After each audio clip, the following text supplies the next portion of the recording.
happy new year దేనికి రా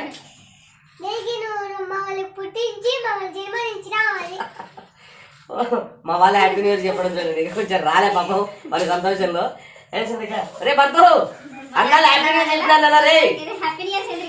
చాలా హ్యాపీగా చాలా సంతోషంగా మంచి మంచి సముద్రం గొప్పలు కావాలని ఇంకా ఆనందంగా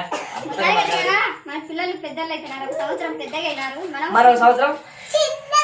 అంటే మీ పిల్లలు అవుతారా వాళ్ళు పెద్దలు అవుతున్నారు మొత్తానికి ఇట్లాంటి సంతోషంగా జరుపుకునే ఎంతమంది ఉంటారో తెలియదు సంవత్సరంలో ఒక రోజే కదా వచ్చేది హ్యాపీ న్యూ ఇయర్ అంటే మర్చేస్తుంది నాకు నేనైతే మా అమ్మ కాళ్ళకు ముఖాలు పోయి మా బంధుగాడు బాగా ఆడుకుంటాడు చెప్తారా హాయ్ చెప్తారా హ్యాపీ న్యూ ఇయర్ చెప్తా అందరికి కొత్త సంవత్సరం శుభాకాంక్షలు హాయ్